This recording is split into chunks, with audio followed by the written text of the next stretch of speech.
some this better. La la la, la la la. Assalamualaikum warahmatullahi wabarakatuh.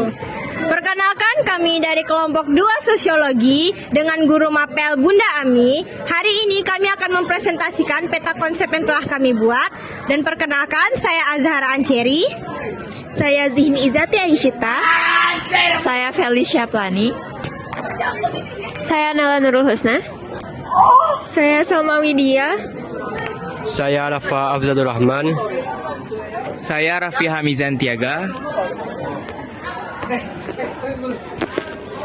Selamat menyaksikan.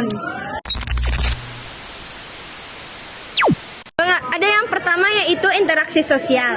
Pengertiannya yaitu interaksi sosial adalah hubungan timbal balik yang dinamis antara individu dengan individu, individu dengan kelompok, dan kelompok dengan kelompok lainnya. Lalu interaksi sosial memiliki ciri-ciri. Ciri-ciri interaksi sosial adalah pelaku lebih dari satu orang, adanya komunikasi antar pelaku menggunakan simbol, dimensi waktu, masa lalu, masa kini, dan masa depan, dan adanya tujuan tertentu yang ingin dicapai. Ada contoh-contoh interaksi sosial yaitu berbincang-bincang dengan teman atau rekan kerja. Yang kedua, ketua kelas berbicara dengan teman-teman sekelasnya terkait program kelas. Lalu yang ketiga, pertemuan antara dua perusahaan untuk bekerja sama. Dan yang keempat, berpartisipasi dalam kegiatan ekstrakurikuler ataupun ekskul.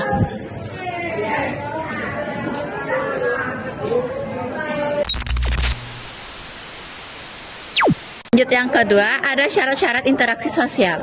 Syarat-syarat interaksi sosial yang pertama ada kontak sosial, yaitu hubungan antara satu pihak satu dengan pihak lain, bisa melalui primer ataupun sekunder.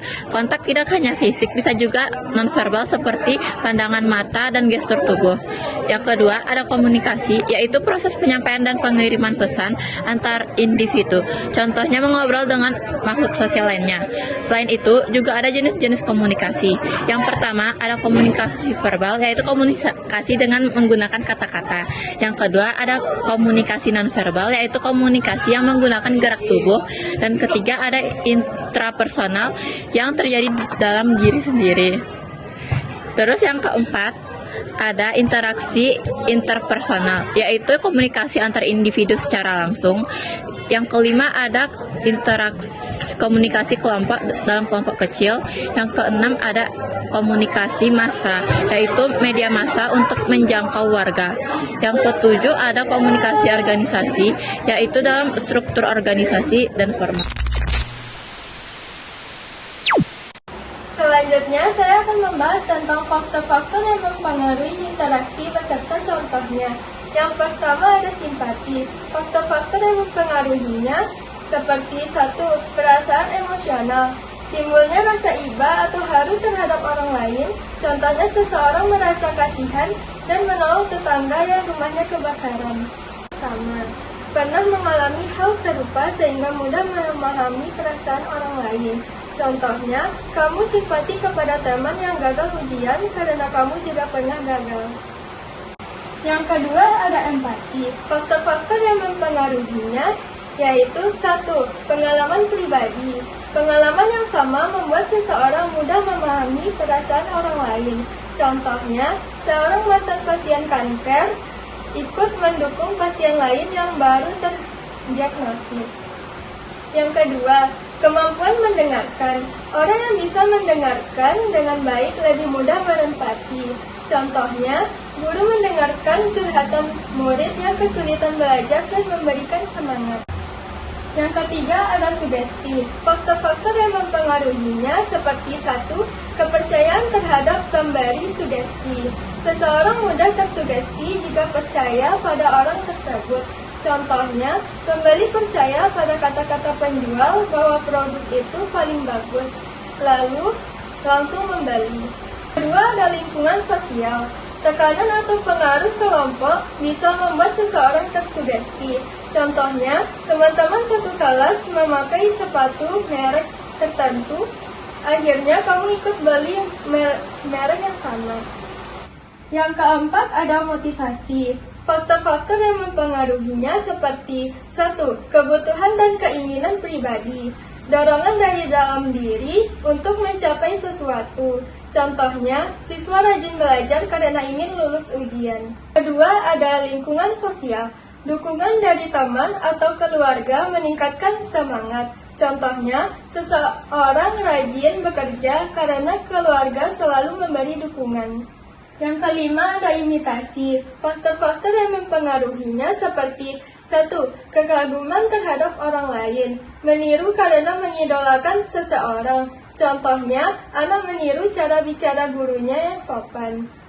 Yang kedua, lingkungan sosial. Seseorang cenderung meniru perilaku yang umum di lingkungannya.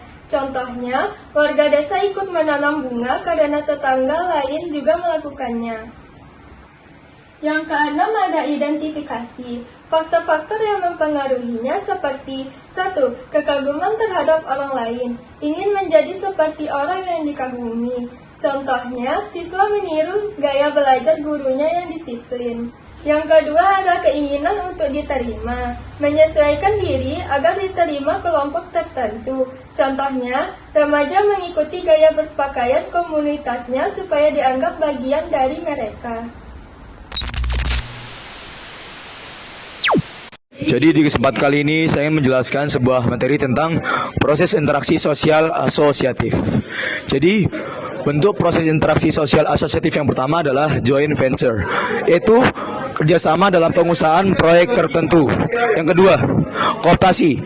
Kooptasi ini adalah proses penerimaan unsur-unsur baru dalam kepemimpinan dan politik organisasi sebagai satu-satunya cara untuk menghindari proses yang mengguncangkan organisasi.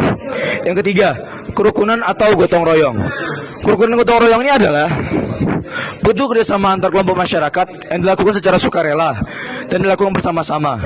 Gotong royong sangat mementingkan kepentingan bersama di atas kepentingan pribadi. Selanjutnya, koalisi. Koalisi ini adalah kombinasi antara dua kelompok organisasi atau lebih yang mempunyai tujuan yang sama. Yang terakhir, bargaining, yaitu pelaksanaan perjanjian mengenai pertukaran barang atau jasa antara dua organisasi atau lebih. Dalam bargaining, prinsip keadilan sangat ditekankan. Izinkan saya bertanya, coba berikan satu contoh koalisi yang ada di lingkungan sekolah. Oke, izin menjawab dari pertanyaan Salma tadi. Contoh dari koalisi di lingkungan sekolah adalah yang pertama, MPK OSIS dan BRM berkolaborasi untuk melaksanakan kultum.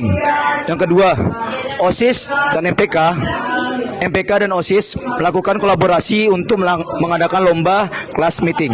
Mungkin segitu saja yang dapat saya jawab. Terima kasih. Untuk interaksi sosial, ada bagian akomodasi. Di mana yang pertama itu ada koersif. Koersif itu terjadi karena adanya paksaan dari pihak ketiganya. Contohnya, seperti polisi itu membubarkan paksa para demonstran. Selanjutnya, itu ada adjudikasi, di mana penyelesaiannya itu melalui pihak ketiga. Di mana contohnya itu seperti dua perusahaan tanah, itu dia ada permasalahan, lalu diselesaikan itu lewat pengadilan negeri. Yang ketiga itu ada arbitrase, di mana ada pihak ketiga yang dipilih pihak yang bersengketa untuk memutuskan. Contohnya itu seperti ada permasalahan dagang antar dua perusahaan yang lalu diserahkan ke lembaga arbitrase bisnis untuk diputuskan. Lalu ada kompromi, di mana kompromi itu kedua belah pihak itu saling mengalah antara satu sama lainnya.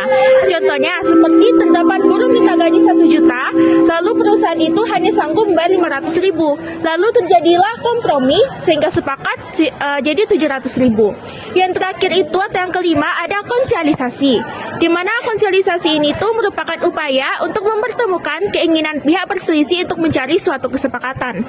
Contohnya seperti pemerintah itu dia mengadakan pertemuan antara warga dan juga pengembang perumahan untuk mencapai kesepakatan relokasi.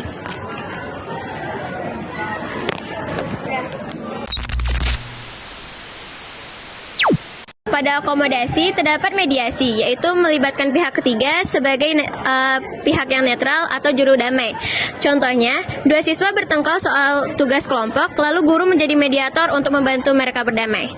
Yang ketujuh, ada konversi, yaitu penyelesaian konflik di mana salah satu pihak mengalah untuk menyelesaikan masalah. Contohnya di dalam rapat OSIS terdapat 2 anggota yang berbeda pendapat tentang tema acara. Maka salah satu akhirnya mengikuti keputusan pihak lain untuk menjaga kekompakan. Yang kedelapan ada toleransi, yaitu keinginan untuk menghindarkan diri dari perselisihan yang saling merugikan tanpa disadari dan direncanakan. Contohnya yaitu toleransi antar umat beragama, yaitu saling menghargai perbedaan keyakinan dan tidak merendahkan agama orang lain. Yang kesembilan ada stalemate, yaitu kelompok yang terlibat pertentangan memiliki kekuatan yang seimbang sehingga tidak bisa saling mengalahkan. Contohnya, 2 kelompok siswa sama-sama ngotot tentang jadwal penggunaan lapangan dan tidak ada yang mau mengalah sehingga tidak ada kegiatan sampai aturan baru dibuat. Dan yang terakhir ada gencatan senjata, yaitu penghentian konflik atau pertikaian untuk sementara waktu. Contohnya 2 kelompok supporter yang bersitenggang sepakat untuk tidak saling memprovokasi selama acara pertandingan berlangsung.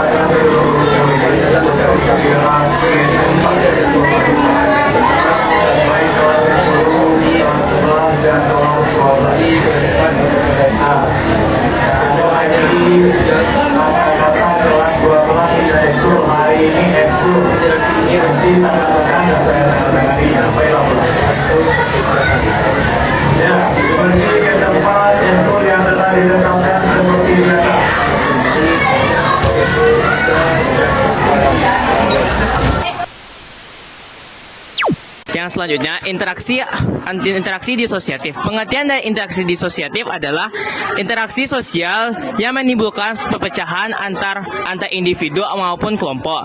Interaksi disosiatif terdiri dari 4. Yang pertama yaitu persaingan. Persaingan adalah suatu proses di mana individu atau kelompok berusaha untuk mengalahkan pihak lain demi mendapatkan keuntungan, kemenangan, atau posisi yang lebih tinggi. Yang kedua yaitu kontravensi. Kontravensi adalah bentuk interaksi sosial disosiatif yang terjadi karena perbedaan pendapat atau perasaan yang tidak setuju, tetapi tidak sampai menimbulkan pertengkaran. Yang ketiga adalah konflik. Ada perasaan menerjang atau tidak setuju, dilakukan secara halus atau tersembunyi. Tidak menimbulkan kekerasan fisik, terjadi karena perbedaan kepentingan atau pandangan bisa berkembang biak konflik jika tidak diselesaikan. Kesimpulan dari interaksi disosiatif adalah interaksi sosial disosiatif mencakup persaingan, kontravensi, dan konflik. Walaupun terlihat negatif, jika dikelola dengan baik, bentuk disosiatif dapat mendorong perubahan dan kemajuan sosial. Namun, jika tidak dikendalikan, bisa menimbulkan perpecahan dan kekecewaan dalam masyarakat. Sekian. Baiklah, sekian itu saja dari kami kelompok 2. Bila ada kata-kata yang salah mohon dimaafkan. Kami undur diri. Assalamualaikum warahmatullahi wabarakatuh.